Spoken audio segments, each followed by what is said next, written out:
All right, guys, today it's the much anticipated part one of a two-part series on why, when, and how you replace your struts. Let's get into it.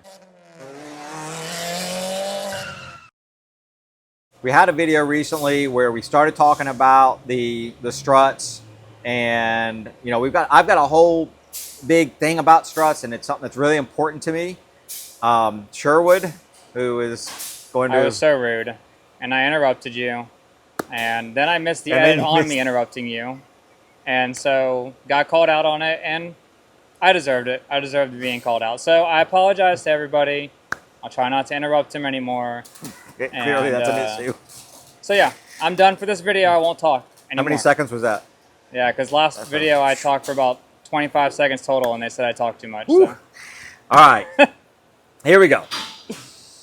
Here's the thing with struts. You won't find strut replacement that I've seen, and I'd love for you guys to leave a comment down there and show me a picture of it, a screenshot or something of it.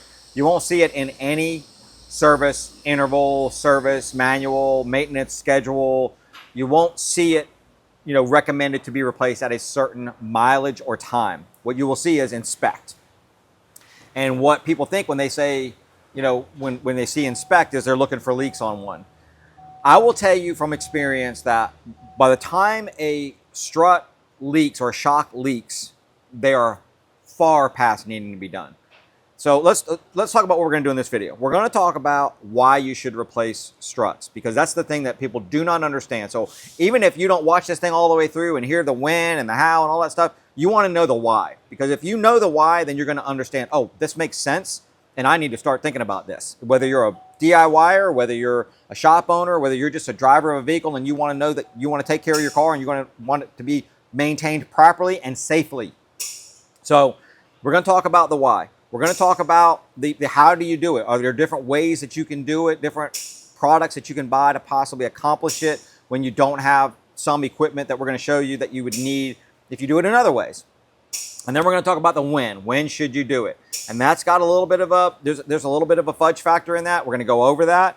But I'll tell you at the end of the day, what my opinion is on it. Real fast, let me just show you the difference between shocks and struts. The shock itself is just going to be a tube generally with a mounting point on the bottom. And it could be different here. And there's a mounting point at the top. You can see we just put these on. These are KYBs. And but basically your shock absorber is a much simpler component, but internally it's very, very similar to a strut, very similar to a strut. A strut is going to be different externally. So here's a new strut we got on here, and you can see that we've got a mounting point right here for the spring up here, right? And that's kind of what differentiates shocks and struts is it's going to be some type of a spring perch generally on a strut. Not all of them have the springs built onto them, but are an integral part of them. But the vast majority of them do. They also, you see the mounting points on the bottom are a little bit different. Sometimes you're going to have your sway bar end link is going to attach to them. So they're just a bit more complicated component externally because there's other components that are connected to them, where a shock is generally a simpler component. But internally, and as far as what they do exactly the same job. There's no difference in what they do. So that's the difference between the shocks and the strut. I'm just going to call them struts here so they don't just constantly say shocks and struts. Let's talk about the why. I'm just going to have to keep saying shocks and struts because I just keep saying shocks and struts, so it's just a habit. So we're just going to go shocks and struts, even though I said I was going to just say struts. Here's the deal. The why. People think of shocks and struts as a comfort component, ride comfort, okay? Do they play a part in that? Absolutely they play a part in that. And that is a small factor in replacing them, but it's not the reason why you do it. It's not the big factor why you do it. The biggest factor is vehicle control. When you drive down the road, and I'm not talking about going down the road at 40 miles an hour and I see a stoplight coming up and I'm just going to take a nice easy stop. Okay, even worn out ones are going to be able to do that. What I'm talking about is you're going down the road and you've got an emergency situation in front of you. Somebody slams on the brakes, maybe you're going down the highway, you're doing 70 miles an hour, they slam on the brakes, you need to change lanes and stop. you want to do that as quickly as possible. You want to do that in the least amount of distance as possible. When you have shocks that are worn out, what happens is you slam on the brakes and you're going this way, and the rear of the car comes up and the front of the car goes down. Think about a motorcycle. For those of you that have ridden motorcycles, what brake do you hit first? You hit the rear brake first, right? If you hit the front brake, you're going to nosedive. Well, that's what happens on a vehicle, on a car or truck that has worn out shocks and struts. It nosedives. The rear comes up, the front goes down, and the weight is being pushed forward. When that happens, it takes more time to stop because we have a weight shift. When we are moving from side to side, when we're trying to get from one lane to the other as quickly as possible, there's the same thing. When the vehicle goes to move, one side's going to want to come up and one side's going to want to go down if they're worn out. The more level we can keep it, the quicker we can move it over. If we think about, like really like F1 cars, like race cars that are really low and these things do this, right? They don't sway at all. They can make that movement very, very quickly. I know there's other things involved in that, but a lot of it is the fact that there's no sway there, okay? When a shock is good, right? There's valving in it. And in a position where the vehicle drives down the road in a nice, just normal, ride, there's nothing happening, you're just cruising. It is in a spot that is for comfort, right? It'll move around, it'll give a little bit, right? It's doing this, right? So it is taking up the stuff in the road, it's taking up the things that we're hitting, right? When you go out of that zone, when you slam on the brakes or you yank the wheel over to make a move, it comes out of that valving, goes into a different valving zone, and it will get tight. So it won't allow the car, so if we're going, the front struts won't allow the car to dip. They'll come down a little bit and then they'll lock and they'll keep it as tight as possible. The rear of the vehicle will do the same thing. It'll want to come up and then it'll lock up, right? And it won't let it come up anymore. So it keeps it as level as the vehicle as level as it can. It is going to make a huge difference in stopping distance. It's going to make a huge difference in how long it takes to change lanes. It's all about emergency situations. It's not about just riding down the road normal. It's just like having good brakes and things like that. It's for emergencies. It's for when you need it, right? That's when we want this stuff to happen. All right. So the why is I want to be in control of the vehicle, right? That's the number one why for me is I want to be in control of the vehicle. I want to slam on the brakes and I want to stop fast. I want to be able to get over to the next lane fast, okay, to avoid an accident. The second why is that it's going to allow the suspension components to last longer. And I know this is going to be really eye-opening for some people, and I'm going to get some pushback from some other people. But think about this. We see this all the time. Somebody will come in with a vehicle. It's got 125, 130, 140,000 miles on it. It needs, let's just say, a ball joint, right? So somebody gets a ball joint replaced. And then the next ball joint only lives 40,000 miles. And then people will say, well, it's just a cheap ball joint. It's just, it was a bad part or whatever. Possibly not. If you don't replace the shocks and the struts, what happens is you get a lot of extra movement in the suspension. This is what we're going to show you in the next video. So this next video is going to take us a little bit to produce. We're going to have to get some camera work under the car and stuff. But I've seen this.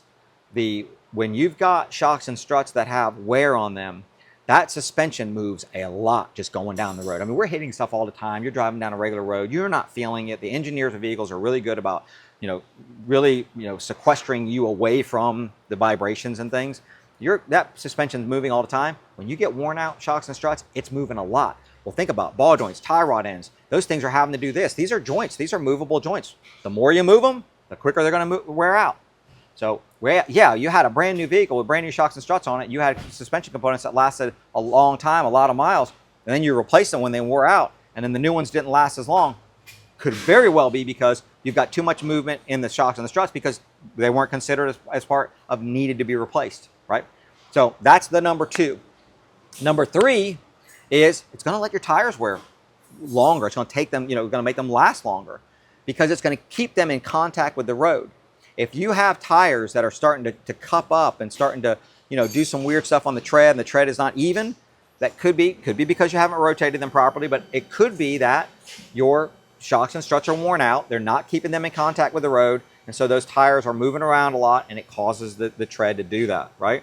So that's our number three why. And then our number four why is does it add to the ride of the vehicle? Actually, what happens when you put new shocks and struts on is they don't get like the old Cadillac ride, you know, floaty. They get tighter. The vehicle starts to ride like it did when it was new. It's actually a tighter ride. It's a good feeling ride. It's not uncomfortable. It's just a good feeling, I'm in control ride. So that's the number 4 why. So there's the whys, okay?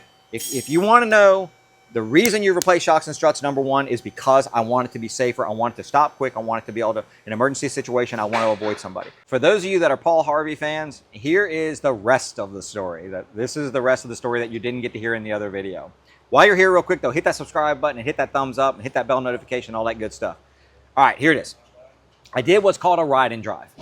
What happens there is the strut manufacturers bring out, and I know people are gonna say, well, it's the strut manufacturers. I get it, but this is data. Real life is real life.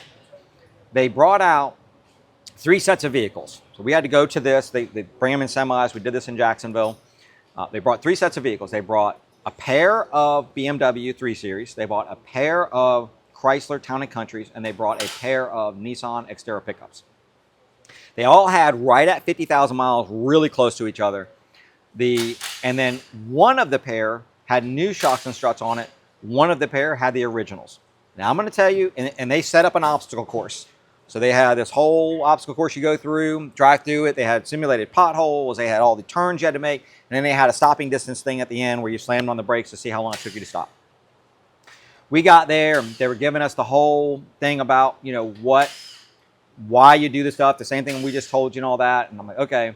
And they showed the video of under the car. That's where I saw the video for under the car. One of the places. I've also seen it online too, but I think that was the first place I saw it. I'm like, well, that makes sense.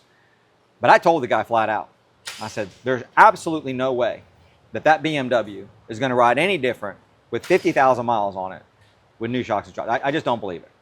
So we got in the vehicles, and what you do is you drive the vehicle with the old shocks and struts. I believe we did that first. And you take it through the obstacle course. Maybe we did it backwards. I think maybe we did the new one first. I don't remember. But anyway, you take it through the obstacle course, you do all this stuff, and then you slam on the brakes, and you know you feel it, and then you take the other one through it. The BMW was the biggest change. They all 3 had a change. The Xterra actually felt really, really tight after the new one, with the new ones on it, really extremely tight.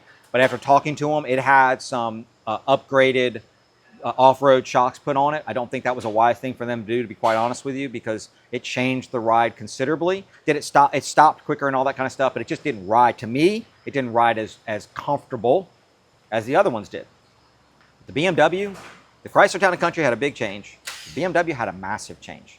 The stopping distance on these things was anywhere around, it was somewhere around 10 feet, maybe a little longer than that in some cases. The maneuverability on it was crazy different. I mean, I was blown away by it. And I had to look up under there. I'm like, did you guys do something? I mean, it really took me aback. And once that happened, and this is why they do it, because once you feel it, you can never go back. It's like once you know, being ignorant of something, you know, is an excuse to say, well, I don't, you know, what's the why, right? Is it really going to help? I mean, this is not an inexpensive repair. But once you know it, it's like, man, I can't unsee that. I can't undo that. And it just became this thing for me. Like, we have got to educate people on why this is done, because the 10 feet stopping distance doesn't sound like much until you need to stop. And I can stop here, right, and miss the car in front of me, or I can stop there and hit the car in front of me. That doesn't seem like that much, but 10 feet is a long way. When you're in it, I'm sure that a lot of you, leave a comment down below. How many of you slammed on the brakes and like, you're just puckering up, like, you know, trying to, please let me miss that person in front of me, right? Well, it's pretty doggone powerful when you can say, I can get you to stop a little quicker, right, by putting new shocks and struts on here. And you'll think it's worth it then when it happens. So once we did that, I got on the thing. I'm like, we got to do this. We got to get this out there. And I have taught, you know, many. I can't tell you how many clients. I mean, oh gosh, thousands of clients have heard this story.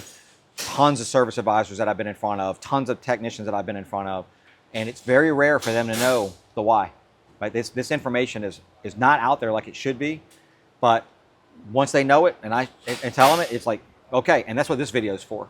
we're going to show you in the next video. We're going to actually, we can't show you the stopping distance and stuff. It's going to be, it's something you have to feel, but we're definitely going to show you the undercarriage, the movement, and hopefully that will, get you guys to understand that. How many miles should it be before you start, putting shocks and struts on? At the ride and drive, remember, those vehicles had 50,000 miles on them, and it made a difference, a big difference. I had to calculate this in my head. I had to go home. I had to think about this. This took me a little bit because 50,000 miles is not, to me, not a lot of miles. This is not, I have to weigh, right? This is what we do with everything with this business. It's like there's a cost and benefit, analysis that we have to do on everything. And I want the vehicles to be safe. I want them to last a long time. I want them to, not wear other components. I want it to be the most economical thing for our clients.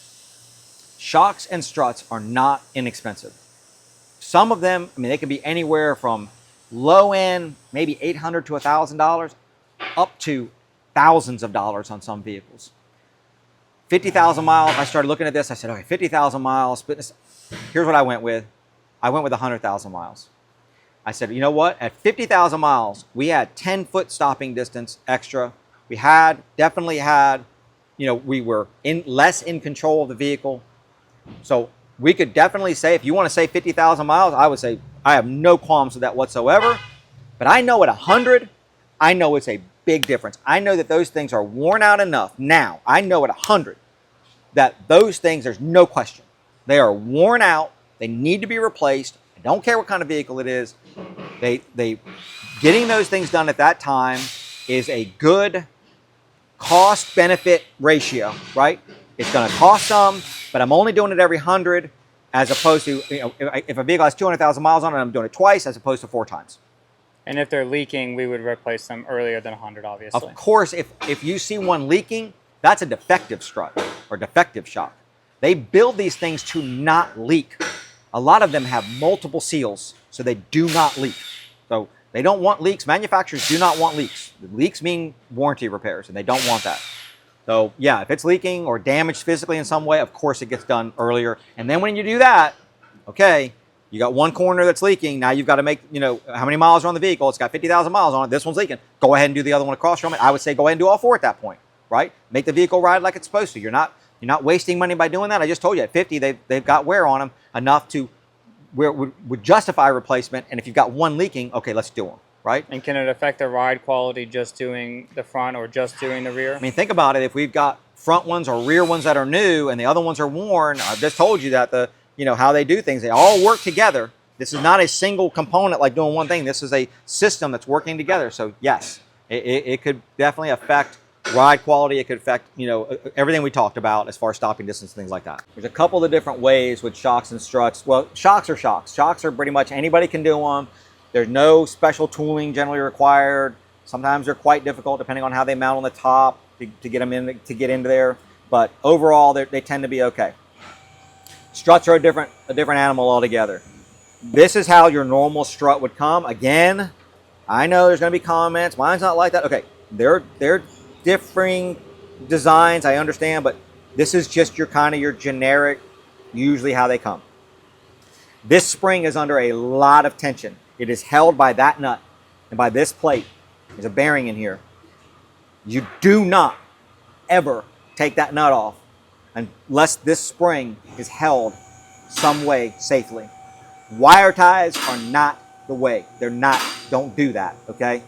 You need a machine like this to hold them. Now, this is an older machine. We actually got this when we got this building. This machine was in here. It works fine. We have a newer one in our other shop.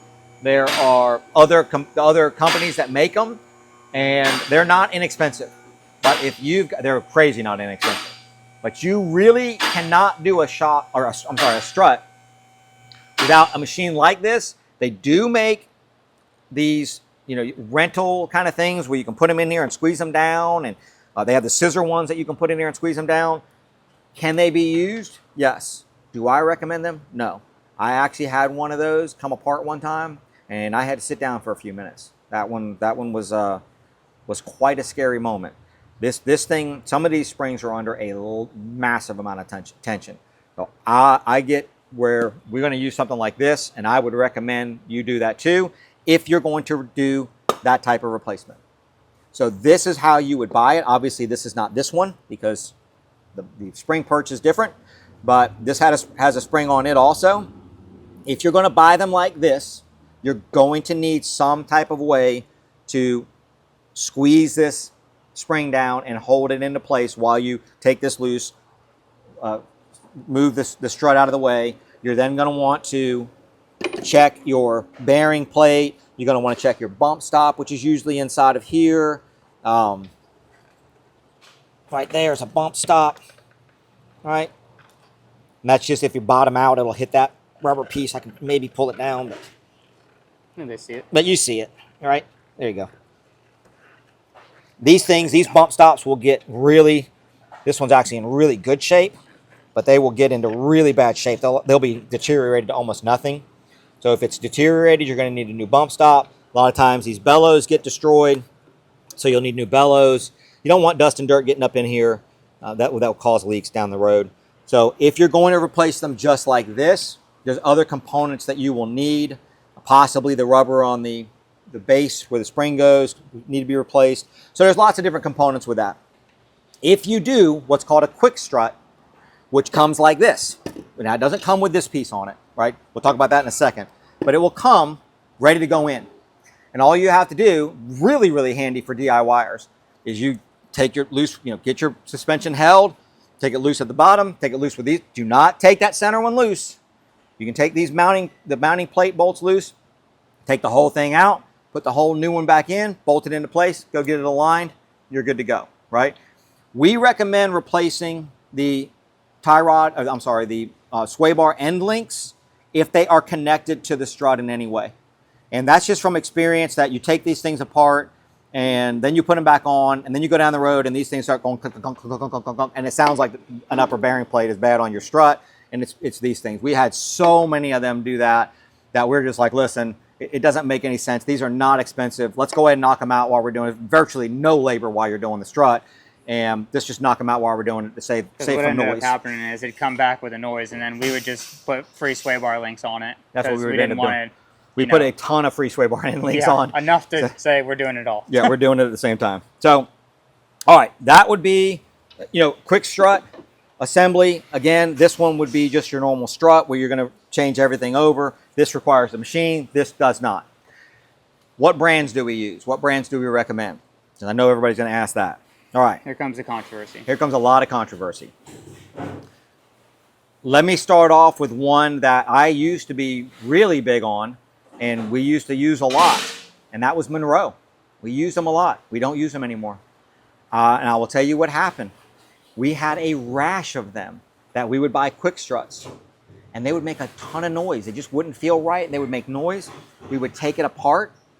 We would take the strut apart to see what was going on because we bought the whole assembly like this, and the whole strut would be dead. You'd pull the tube out, and it would literally just drop back in. There'd be no pressure in here. And we had a rash of them. I'm not talking about like everybody make mistakes, right? I mean, we don't hold a whole company, accountable like they have a couple of bad ones. I'm talking about a rash of them. And that's not a small amount of labor to redo this. So we also had, when we buy them like this, they would come in, and usually they come in and they're locked down into place, and then you release them and they pop up. We would have them where we bought Monroes like this, and we release them and they wouldn't pop up. They'd be dead here, right? Well, at least when they're dead like this, at least you know before you put it in. When they're dead on a quick strut, you don't know until it's already done. So we don't recommend Monroe. Unfortunately, it's just experience just tells us not to do that. Here's where the controversy comes in. For the quick strut and for the DIYer, a good company that we've used, of course KYB is good. Of course Bilstein is good. We use them. We don't have issues with those. Thank goodness. Knock on some wood. We don't have issues with those companies. But as an alternative, especially for a DIYer, we have used the FCS. FCS. I always want to say that backwards. FCS. And I know this is where the controversy comes in. Oh boy, here goes everybody's coming down in the comments right now.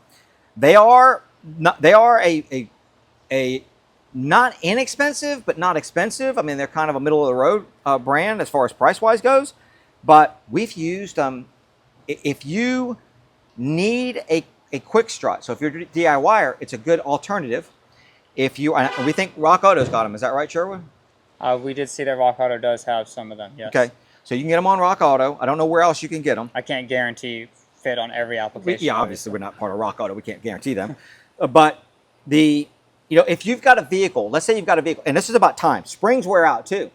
So if you've got a vehicle that, let's say it's got, it's 20 years old. Well, that spring's probably got a lot of wear on it. I mean, you imagine that spring gets put into use. The day that car sits on the ground, that spring's working.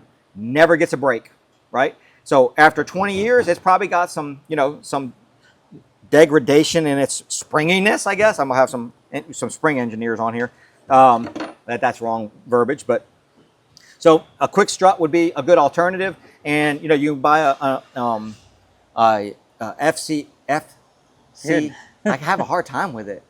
FCS, right? And it's a good alternative, and you can put it in there. We do not use them on European vehicles. I think we had a really older Volkswagen ones that we did use them on, no issues. But BMWs, Mercedes, your Land Rovers, we don't use them. Those are usually going to get KYB, Bilstein, or an OE one. But I'm not going to sit here and tell you, oh my gosh, you've got to get Bilstein or you've got to get KYB or you're just buying junk. Those other ones are good. Now, we looked up online because I was curious where are they made, right? And there were some differing, because everybody always wants to know that, there was some differing information on that online. So we called the company. We're like, there's some information that they're made in Detroit, and then there's some information where they're made in China. And the lady actually, she said, they're made in China. We've got a plant in China. They make them in China. Okay, so they're made in China. Just so you know, there's no question about that. I called the company. But I will tell you that we've put on, I mean, if you about figure 200 to 300, I would say. a few hundred of them, yeah. Right? And have never, I've never had one come back. Never had an issue with one. The other thing too is that the mounting kits come on the quick struts as well. So you don't have to buy that separately, the bellows, all that. Well, this is the whole assembly. Yeah. Literally like that. You don't have to buy anything. Yeah. If you go to buy this and then you go to buy all the bits and pieces that go with it to make it that. So I'll give you an example. My 2014 Lexus, which is what we're going to use for the video, by the way, I can't buy a quick strut for it.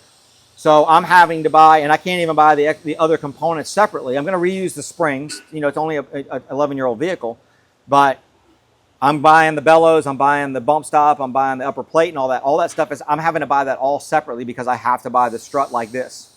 So it's going to be definitely more costly to do that than it would be if I could just buy a complete assembly. But it's the only choice I have on that, and that could be you too. Sometimes you only have the choice of being able to buy it individually. And then you might get in your vehicle and say, well, my bellows look fine, I don't need to replace them. Or my bump stop looks fine, I don't need to replace it. And that's perfectly fine too. You don't have to replace that stuff every time you do one. So just the parts that are needed. All right, that's it for this video, but hold on. I need you to do me a favor. I need you to get in the comments because there's a massive amount of intelligence out there in the world right there on this channel. I need some information from you guys. I want some tips and tricks and things from you guys to give me some ideas of how we can do this next video. We are going to mount a GoPro underneath on the suspension. We're going to watch it. I'm going to take it down a road. We're going to go the same, have one going a certain mile an hour on a certain road so we can simulate it with the new ones, right? So we're definitely going to do that. Is there any other test or thing you want to see that, leave a comment down there, let us know.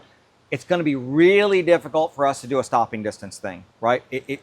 We don't know, but we used to have an airport here that was closed out that we could have used, but it's not that anymore. There's really no safe road or place to do that on. And we'd have to mark it out and stuff, and we just don't have an area to do that. If we figure out a way to do it, we will, but at this point, we don't. But if you guys got some ideas on how we could do that, would love to see that. But any ideas you might have on what you would want to see, any opinions that you have on how we can do this next video, let us know. We'll read them, and we'll try to use them as much as we possibly can. So there it is, guys. That's part one. We appreciate you watching. You know what to do. Hit that subscribe button, hit that bell notification, hit that thumbs up, leave those comments. We do appreciate it. See you in the next one.